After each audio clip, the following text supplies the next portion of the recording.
Nicolas est un grand nerveux. Tiens, ce matin, j'ai aperçu Nicolas dans les couloirs. Il était en train de parler, très énervé, en remuant les bras, les épaules. Ce sont des tics. Il est nerveux comme tout, cet homme. C'est de pire en pire. Il est tellement agité qu'il fatigue tout le monde. Tout à l'heure, il a fait tomber 2 dossiers. Je l'ai aidé à les ramasser, mais comme il était furieux, il est parti en claquant la porte. Oh, charmant personnage. En se comportant comme cela, il va se faire détester. Je suis d'accord avec toi. De plus, le matin, quand il arrive, il ne serre la main à personne. Pourtant, en France, c'est une habitude, surtout entre hommes.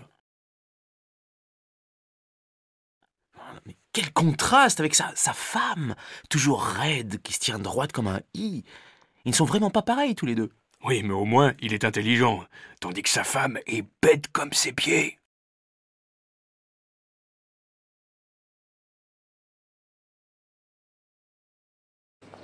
Tiens, hier soir, en rentrant à la maison, j'ai rencontré Béatrice, qui emmenait ses enfants au théâtre. Sa petite fille est mignonne comme tout. Elle ressemble beaucoup à sa mère, tu ne trouves pas? Oui, j'ai remarqué. Et je l'ai vue une fois en allant à la boulangerie.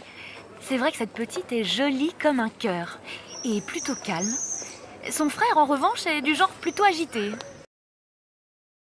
Ah bon? Ça ne m'a pas frappée. Il ne remuait pas particulièrement. Mais il est vrai que Béatrice les tenait tous les deux fermement par la main. Vous avez parlé un peu? Non. Nous nous sommes juste serrés la main. Ils étaient pressés. Et moi, j'avais tellement mal à la tête que je me suis couchée en arrivant à la maison. Ils vont être fous de joie. Il faut absolument que je fasse les réservations pour les vacances.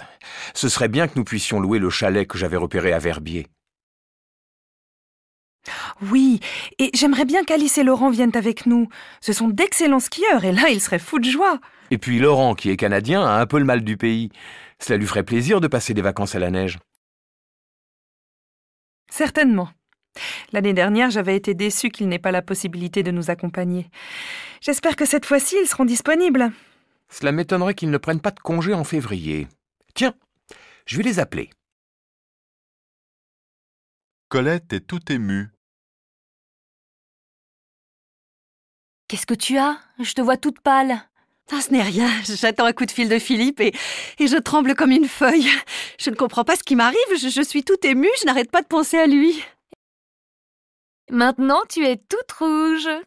Eh bien moi, cela ne m'étonne pas du tout que tu sois dans cet état, ma chère Colette. Tu veux que je te dise ce que j'en pense? Tu es amoureuse, tout simplement. Tu crois? À mon âge, mais qu'est-ce que mes enfants vont dire? Quoi, à ton âge? Tu es belle, tu es libre puisque tu es divorcée et Philippe aussi est seul. Il est temps que tu prennes ta vie en main. Tes enfants voudraient bien que tu sois heureuse et non plus déprimée et triste comme l'année dernière. Oh, tu as peut-être raison. Cela fait tellement longtemps que je n'ai pas éprouvé quelque chose pour un homme que cela me bouleverse. Et lui, est-ce qu'il te manifeste de l'intérêt? Oh, je crois, je ne sais pas, Allô? Oh, c'est Philippe.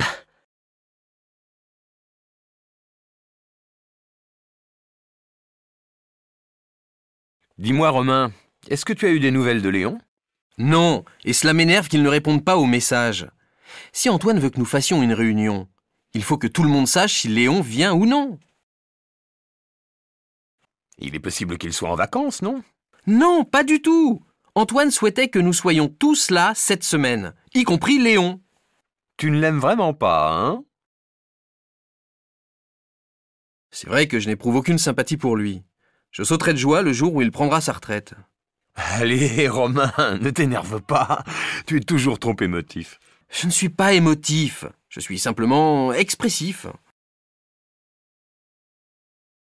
Elle ne lit plus rien. Virginie, est-ce que tu sais si Béatrice a lu du Machin? Tu sais, c'est un auteur d'origine russe qui écrit ses romans en français. Aucune idée. Mais de toute façon, cela m'étonnerait qu'elle en ait lu. Cela fait déjà plusieurs mois qu'elle ne lit plus rien. Elle ne va plus jamais en librairie, alors que c'était sa passion. Je ne sais pas ce qui lui arrive. C'est peut-être par fatigue. Elle a tellement travaillé. Pour revenir à la littérature, j'ai récemment découvert un texte de Modiano illustré par Sampé. C'est étonnant que cet auteur ait écrit ce genre de livre. Même si on retrouve des thèmes fréquents chez lui, c'est plus drôle et plus léger que d'habitude. Mais Héloïse, c'est un grand écrivain, donc il nous surprendra toujours. Les prix littéraires. Qu'est-ce qu'il y a comme prix littéraire en France? Je suis stupéfait qu'on en ait créé autant. Tu as raison, Boniface. Je crois qu'il y en a plusieurs centaines. Les Français adorent les récompenses. Bien sûr, le prix Goncourt reste le plus important, à part le prix Nobel de littérature, qui lui est international.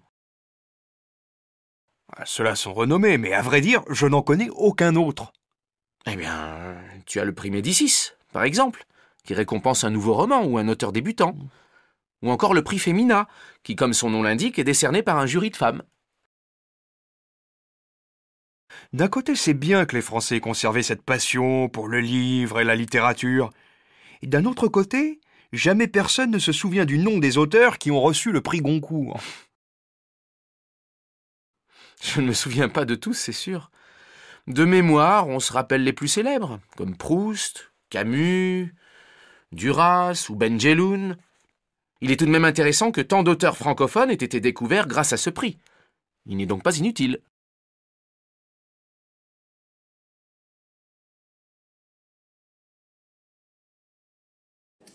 Je trouve bizarre que Roland ait arrêté de faire de la photo. Il a déclaré qu'il ne photographierait plus rien et qu'il n'avait plus aucune envie de continuer. Je suis d'accord avec toi, Colette. C'est dommage qu'il n'ait jamais été persévérant, car il ne manque pas de talent. À mon avis, ses photos mériteraient une exposition. Cela lui redonnerait peut-être le goût du travail. Justement, Valentine, j'avais pensé parler de lui à la propriétaire d'une petite galerie d'art. Ce serait bien que nous puissions convaincre Roland de rencontrer cette dame. Le problème est qu'il n'accepte plus aucune invitation. Quel ours! Je ne comprends pas ce qui lui arrive. Ah, les artistes ne sont pas toujours faciles à vivre. Au moins, je suis contente qu'il ait décidé de se mettre à la peinture. Qui sait? Il deviendra peut-être un grand peintre, à défaut d'être un photographe célèbre. La crise d'adolescence. Alors, comment va ton fils? Plus ou moins bien. Il est en pleine crise d'adolescence. Le mien aussi. C'est assez pénible, je dois dire. Quand ils auront passé cette période, ce sera plus facile pour tout le monde. J'espère bien. Tu sais ce que Gauthier m'a annoncé hier? Quand il aura fini sa classe de première, il arrêtera ses études et il partira en Australie. Pour faire quoi? Excellente question. C'est celle que je lui ai posée. Évidemment, il n'a pas répondu. Tu sais bien, les parents sont trop bêtes pour comprendre. Je te parie que demain, il aura encore changé d'avis. Je souhaite que tu aies raison. À quoi Gauthier arrivera s'il n'a pas au moins le bac? Doué ou paresseux? Qu'est-ce que tu comptes faire quand tu auras passé ton bac? Écoute, tonton, d'abord c'est la rentrée, je suis en terminale. Je n'ai pas encore réfléchi. Mon cher neveu, c'est juste une question. Une fois que tu auras fini cette année, tu devras bien choisir ton orientation. Tu as certainement des projets, non? Je ferai peut-être une grande école. Laquelle? Celle qui me permettra de faire des maths. Tu sais que j'adore ça. Et que tu es doué, c'est vrai. Cela dit, c'est toujours la même chose avec les jeunes. Ceux qui sont doués ne font rien, excuse-moi, et ceux qui travaillent comme des fous n'ont pas de talent. Ah bon? Je ne connaissais pas ta théorie sur la question. Et d'après toi, j'appartiens à quelle catégorie? Devine. À celle des paresseux intelligents, mon adorable neveu.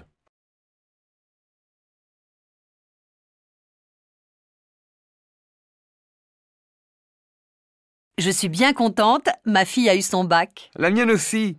La période a été difficile, mais enfin, elle va pouvoir entrer à la fac. Qu'est-ce qu'elle va faire comme étude? Celle qu'elle a toujours voulu faire, histoire et archéologie. C'est sa grande passion. Une fois qu'elle se sera inscrite et qu'elle aura commencé ses études, je serai plus tranquille. C'était une enfant difficile, tu le sais. Et ta fille? Elle est toujours déterminée à faire Sciences Po. C'est son rêve. Cela étant dit, elle peut encore changer d'avis. Quand elle aura vu la somme de travail que cela représente, elle voudra peut-être s'orienter vers une autre filière. Elle est sérieuse, mais pas si travailleuse que ça. Au moins, nos deux filles auront toujours eu une vraie passion, la politique ou l'archéologie. Ce n'est pas si courant chez les jeunes. Avare ou généreux? Tu penses que Marius nous accompagnera en Inde? Je ne suis pas sûre qu'il puisse venir. Je ne pense pas qu'il ait les moyens de partir en ce moment. Il est complètement fauché. Je n'ai pas l'impression qu'il soit vraiment pauvre. Je crois plutôt qu'il jette l'argent par les fenêtres au lieu de le mettre de côté. Ce que tu dis est assez injuste. Et c'est la personne la plus généreuse que je connaisse. Il prête de l'argent à tout le monde et personne ne le rembourse. Ah bon? Pardon, je ne savais pas. Il est donc bien différent de sa sœur, qui est la personne la plus avare que j'ai jamais rencontrée. Comment sont leurs parents? Ce sont des gens aisés, ils n'ont pas de problèmes financiers. Ils ont déjà fait le tour du monde. Je trouve qu'ils sont assez discrets. Rien à voir avec les nouveaux riches qui font étalage de leurs richesses avec leurs voitures de sport et leurs montres de luxe. La ruine? Tu as entendu? Grégoire a perdu des fortunes avec la chute de la bourse. Cela ne m'étonne pas. Il n'a jamais su placer son argent, bien que son père soit banquier. Maintenant, il ne roule plus sur l'or. Cela dit, il a de gros revenus, donc je pense qu'il pourra s'en sortir. Quelqu'un m'a dit qu'il avait beaucoup de dettes. Je ne crois pas qu'il puisse les rembourser facilement. Franchement, je ne vais pas le plaindre. Il n'est pas l'homme le plus malheureux de la Terre. Certains ont dû vendre leur maison pour payer leurs dettes, ce qui est beaucoup plus grave. Certes, Grégoire n'est pas ruiné. Souviens-toi qu'il a une bonne situation, comme disait ma mère. Il gagne bien sa vie, et sa femme également.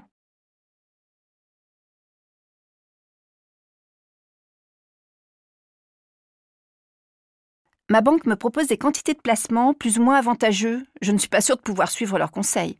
À vrai dire, je suis la personne la moins compétente dans ce domaine et je ne sais pas quoi faire. Je te comprends, Zora. Pour ma part, je fais ce que mon banquier me conseille, à condition qu'il m'explique, bien lentement et bien clairement, de quoi il s'agit. J'ai parfois l'impression qu'il me prend pour un idiot. Mais tant pis. Cela dit, je ne crois pas qu'il en sache beaucoup plus que moi. Je suis d'accord avec toi, Boniface. Je lis tellement d'opinions différentes sur ce qu'il faut faire ou ne pas faire que cela m'est égal de ne pas être experte. De plus, je ne suis pas pauvre, mais je ne roule pas sur l'or. Il est évident que je n'ai pas de fortune à perdre, c'est le moins qu'on puisse dire. Une retraite bien occupée. Alors Simon, qu'est-ce que tu envisages de faire quand tu seras à la retraite? Oh, mais je ne manque pas de projet. Je ne serai pas un retraité inactif. J'ai déjà entrepris de rénover toute la maison, pour y vivre confortablement, et pour que les enfants et les futurs petits-enfants puissent s'y sentir à l'aise. Ainsi, comme la plupart des retraités, tu t'occuperas de ta maison et de ton jardin. Ton travail ne te manquera pas? Oh non, certainement pas. J'aime beaucoup ce que je fais en ce moment, mais j'ai d'autres ambitions. Je voudrais enfin réaliser mes rêves de jeunesse. Lesquels?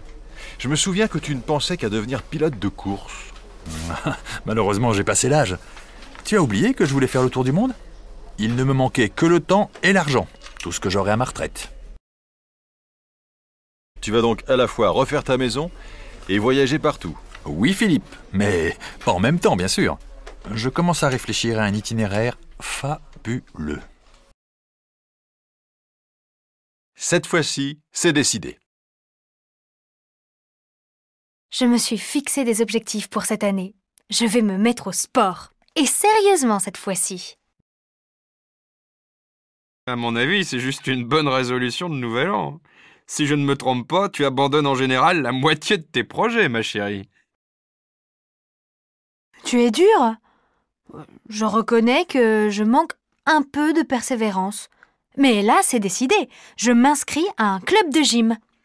Voilà qui est impressionnant. Quand est-ce que tu comptes le faire? La semaine prochaine. Ah, je vois. Tant qu'il y a de la vie, il y a de l'espoir.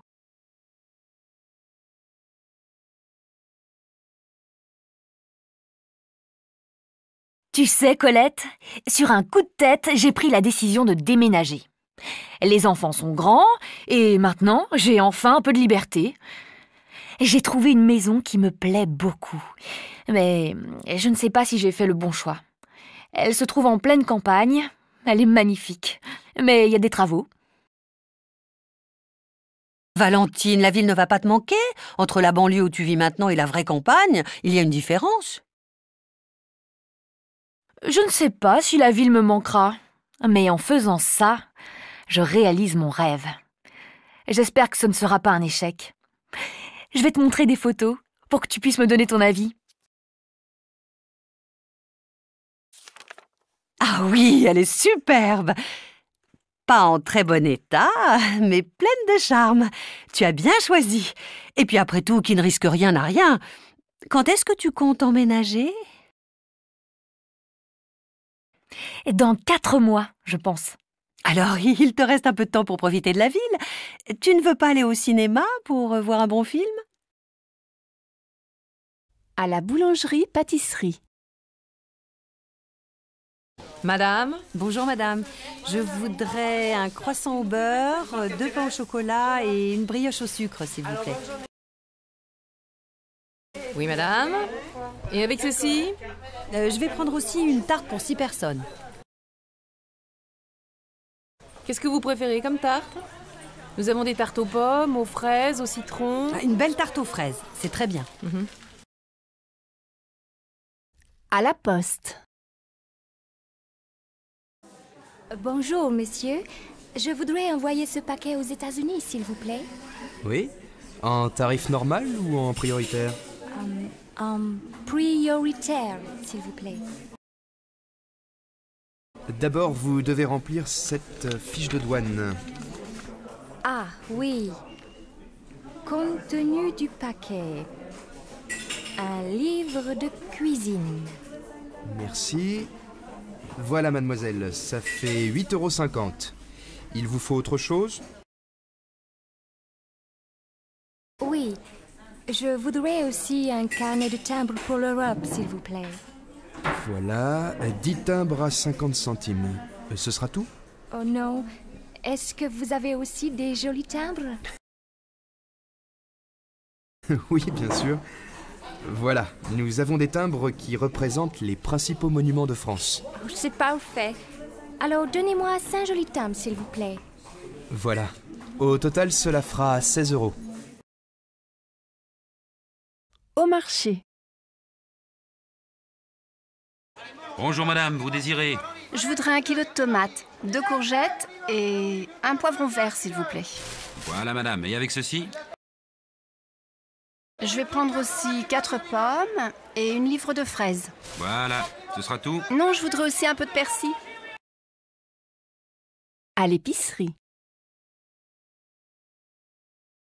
Alors, il me faut du jambon, du comté, de la crème fraîche, des œufs, de l'eau.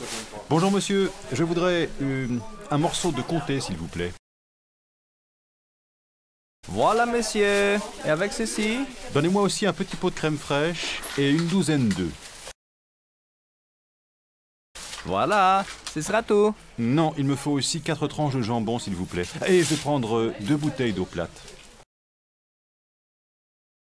Dans une papeterie. Bonjour, monsieur. Je peux vous renseigner? Oui, je voudrais voir les stylos à plumes, s'il vous plaît. Oui. Vous voulez mettre combien? Oh, je ne sais pas, 40, 50 €, ça dépend. Alors, regardez ici.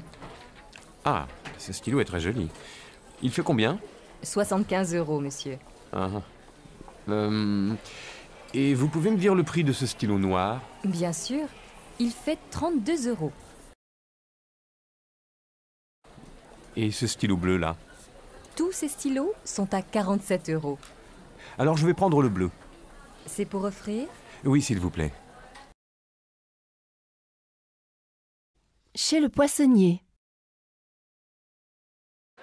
Je voudrais commander un plateau de fruits de mer, s'il vous plaît. Oui, madame. Pour combien de personnes? Pour 6 personnes. Pour quel jour?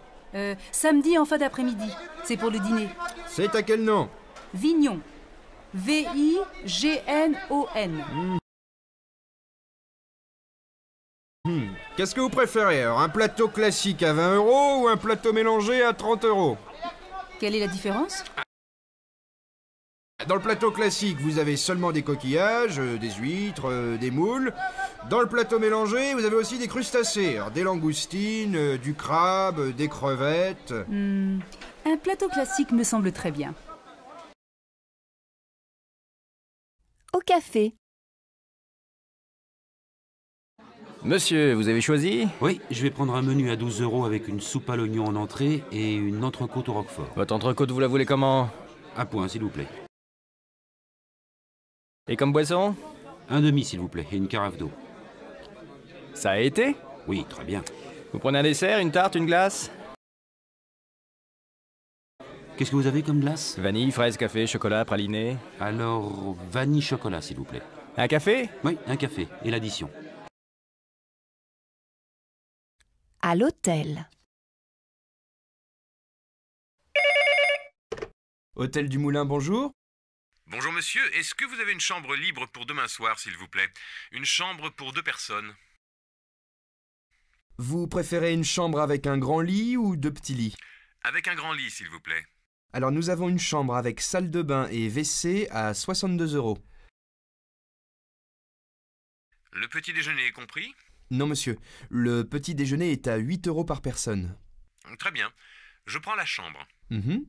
C'est à quel nom? Au nom de Mercier. M-E-R-C-I-E-R. Vous pouvez m'envoyer un fax ou un courriel de confirmation, s'il vous plaît? Bien sûr, je le fais tout de suite. À la gare. Bonjour madame, je voudrais réserver des billets de train s'il vous plaît. Oui monsieur, pour quelle destination? Eh bien, il me faudrait un aller-retour Paris-Lille avec un départ le mercredi 15 au matin et un retour le vendredi 17 au soir. Je ne connais pas les horaires. Vous avez un TGV toutes les demi-heures, entre 6h et 9h au départ de Paris. Un départ entre 7h30 et 8h, c'est parfait. 7h41 alors. Arrivée à Lille à 8h45. Attention, vous arrivez à Lille Europe, pas à Lille Flandre. D'accord. Lille Europe, ça me va très bien. Pour le retour, à partir de 15h, vous avez un TGV toutes les heures. Vers 18h dans ce cas. 18h11. Arrivé à Paris Nord à 19h47. Première ou seconde? Seconde. Vous avez une réduction? Étudiant, par exemple? Malheureusement, non. Alors, ça fait 92 €. Vos billets sont échangeables et remboursables jusqu'au départ. Dans une boutique de vêtements. Bonjour madame, je peux vous aider? Non, merci, je regarde. Est-ce que je peux essayer cette jupe, s'il vous plaît? Ah oui, madame. Les cabines sont au fond.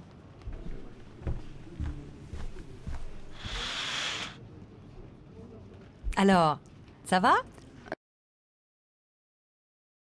Non, pas vraiment. C'est trop court. Vous voulez essayer une taille au-dessus? Oui, peut-être. Normalement, je fais du 38. Mais apparemment, ce n'est pas assez grand. Je vous apporte un 40. Alors, c'est mieux? Oui, je pense que ça va. Oui, ça va bien, c'est assez long comme ça. La couleur vous va très bien. Est-ce que vous voulez essayer un haut pour aller avec? Non merci, ça suffit pour aujourd'hui. Dans un magasin de chaussures. Est-ce que je peux essayer les sandales qui sont dans la vitrine? Oui, madame. Quelle pointure faites-vous? Je fais du 38. Voilà. Alors, ça va? Non, c'est trop petit. Est-ce que vous avez le même modèle en 39? Non, désolée. Mais j'ai un autre modèle dans le même style. Vous voulez l'essayer? Oui, pourquoi pas? Alors, ça vous plaît? Non, pas vraiment. Je vous remercie, je vais réfléchir. Au magasin d'informatique. Bonjour monsieur, je peux vous aider? Ah oui, il me faut un ordinateur portable, mais je ne sais pas vraiment lequel choisir. D'abord, ça dépend du prix que vous voulez mettre. Je ne sais pas trop. C'est pour quel usage? Professionnel, personnel? Un peu les deux, mais plutôt personnel. Je me sers beaucoup d'Internet, je stocke aussi des photos. Je crée des documents sur PowerPoint ou sur Excel. Je crois que ces deux modèles peuvent convenir. Vous voyez, ils sont tout nouveaux, avec une mémoire énorme. Alors celui-ci est un peu plus cher parce qu'il a plus de fonctionnalités que l'autre. J'hésite un peu. Je vous conseille celui-là, c'est un modèle qui marche très bien. Je sais que tous nos clients en sont satisfaits. Vous croyez? Je ne suis pas sûr. Bon, je vais réfléchir. Comme vous voulez. Vous pouvez retrouver tous les détails sur notre site internet. Chez le dentiste. Cabinet dentaire, bonjour. Bonjour madame, je voudrais prendre rendez-vous avec le docteur Fournier, s'il vous plaît. Oui, monsieur. Quand voulez-vous venir? Le plus tôt possible. Alors, aujourd'hui, à 15h45, ça vous convient? Ce n'est pas possible un peu plus tard? Pas aujourd'hui, c'est complet. Sinon, lundi à 18h30. Oui, c'est mieux lundi soir. Vous êtes monsieur? Collet. C-O-2-L-E-T. Vous avez un dossier chez nous? Non, c'est la première fois que je viens.